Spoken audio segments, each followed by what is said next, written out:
Lydia Moynihan is the ultimate MAGA airhead, and in this clip, we see them having a conversation about what the Donald Trump administration done when they removed 4 individuals' names from the list of people who have been killed during the Iran war. But what Lydia Moynihan tries to do is she tries to deflect and try and speak about something that has absolutely nothing to do with the topic. But Abby Phillip does not have it. She checks her, puts her in her place, and brings the conversation back on board. As usual, let's watch the clip in full. I'm going to give you guys my thoughts towards the end. Let's get into it.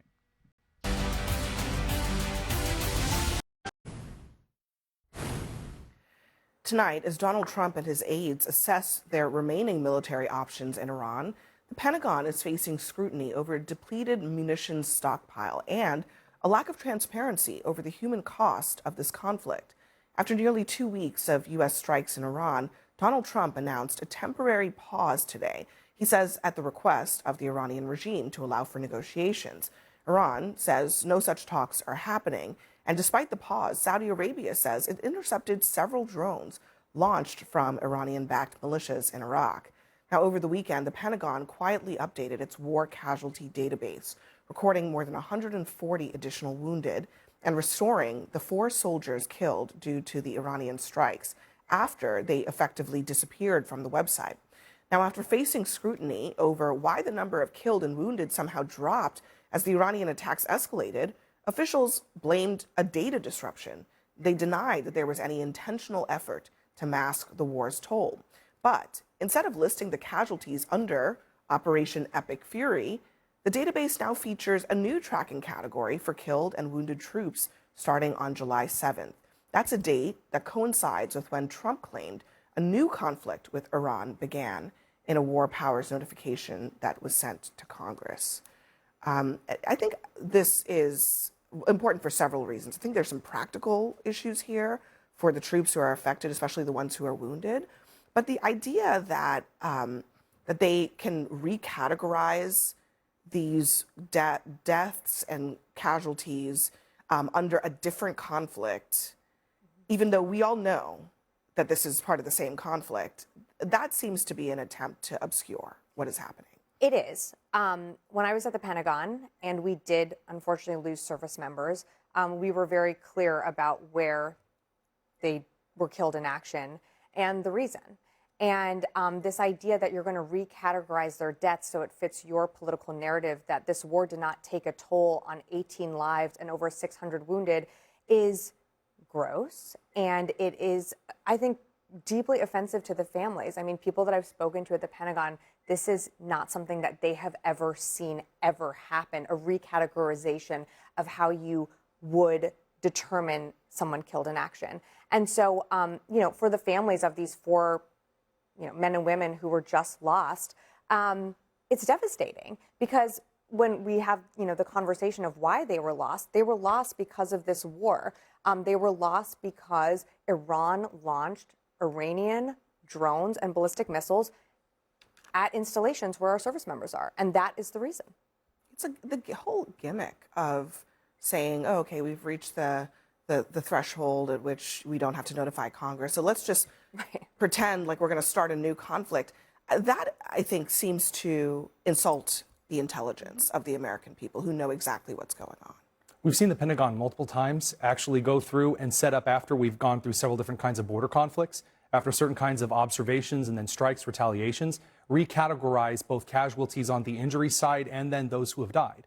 We've seen this before, again, all the way dating back to the Korean and the Vietnam Wars, in which we've seen the Department of Defense at the time. I've never seen Department of Defense recategorize injuries or deaths from an operation. I've never seen that. And I was at the Pentagon. They've done so multiple times. Indeed, in the Obama administration, they recategorized the Syrian strikes multiple times. That strikes, like deaths from a strike versus an entire operation is very different. This was an operation. This is a war. How do you explain how these 4 people died? I'd like you to go back to asking very clearly, why didn't you know, if you're Miss Pentagon, why don't you know the history of actually recategorizing strikes? But hold on, how did these 4 people die?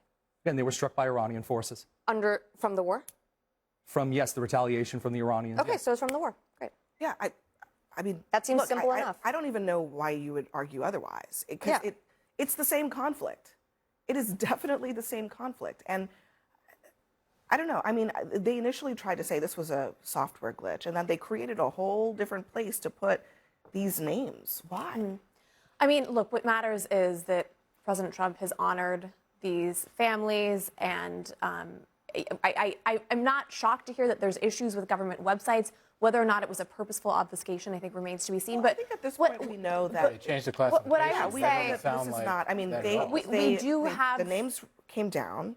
They claimed it was an accident, that's some kind of glitch. But then they did not restore them to where they should be. They put them in a different place. Right. So I'd like to see. That's not a tech issue. I'd like to see that. Choice. I'd like to see that restored. I think we need to have transparency around what's going on. I think one situation that, frankly, where we saw the government was certainly obfuscating, didn't have any transparency, was Anthony Fauci, who we're getting his diaries today, where he was purposely obfuscating about Anthony Fauci. That's actually something where we know he was purposely obfuscating. Lydia, we're sitting here talking about Americans who were killed in theater, okay, as a result of a war. We are not going to pivot to Anthony Fauci's diaries. That's a different conversation. You're saying that this is a purposeful obfuscation. We don't know that it was a purposeful obfuscation. That we learned this weekend, it was. Isaiah, the other thing we learned this weekend is that the president has been warned by his own Defense Department, by his own vice president, that we are running low on munitions stockpiles.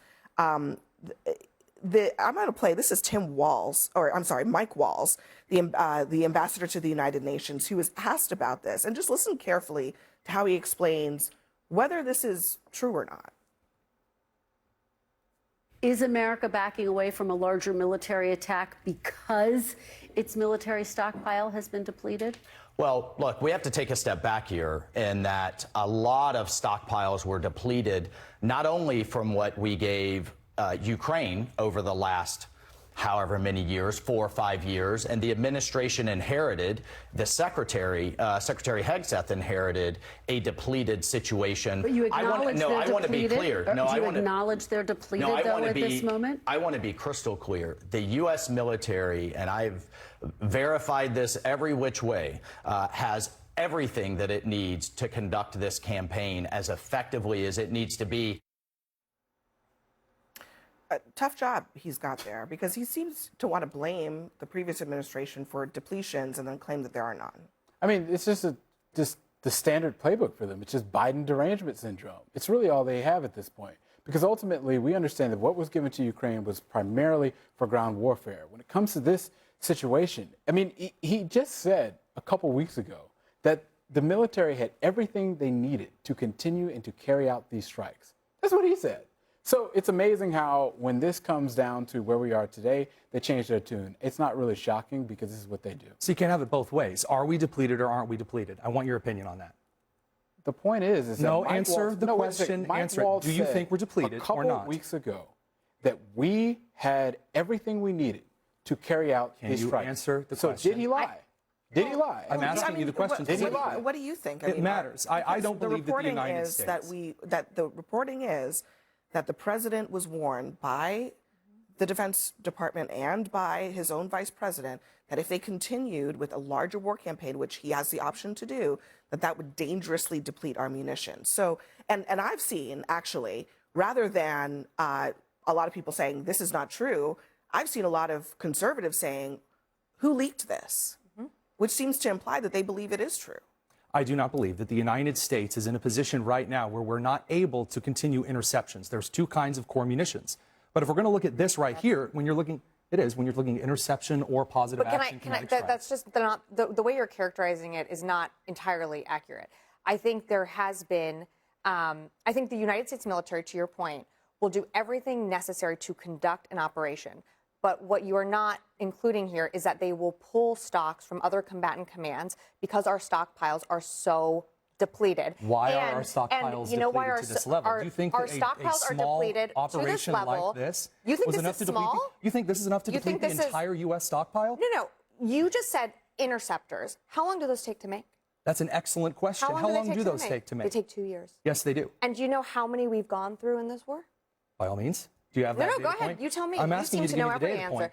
What we have done is we have depleted very, very expensive munitions to shoot down very inexpensive drones, like $30,000 to $40,000 drones. And to Walt's point, And then, why did we not have a larger supply of I think, interceptor Mike, missiles? I If think, this isn't enough to take on Iran, then what about Russia we're not or giving China? the type of interceptor missiles that we use on the battlefield to Ukraine. So you're saying, those are different. I mean, it sounds So like then at this do we point, have a ready stockpile to take on a Tony, larger it sounds group? like at this point, Tony, you're acknowledging that there is a depletion happening. I'm saying that either so. If there's a conditional, no, it matters here because I don't know the numbers. You don't know the numbers. Well, I mean, the reporting at the beginning of the war was that we had probably around 1,200 of them. And this has been one of the big issues with this type of war is that we've had to intercept a lot because Iran has had the ability to launch a lot of, cheap missiles. These interceptors cost, what, $4 million each to create. So it is conceivable that we would be, maybe we're not at zero, but we don't need to get to zero. I don't think they would let us get to zero, but we don't need to be at zero for it to be a problem. Yeah.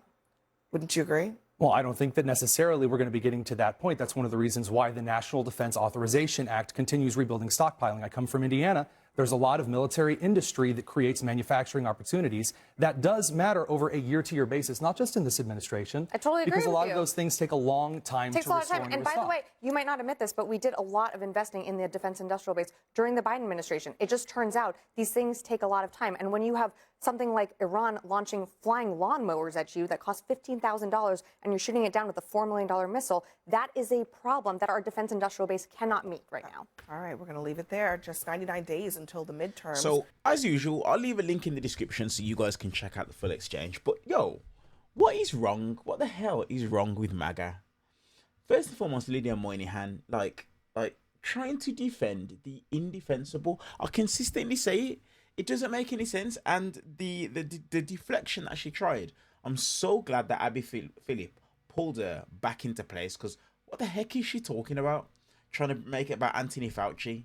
Has absolutely nothing. These guys are deflection kings.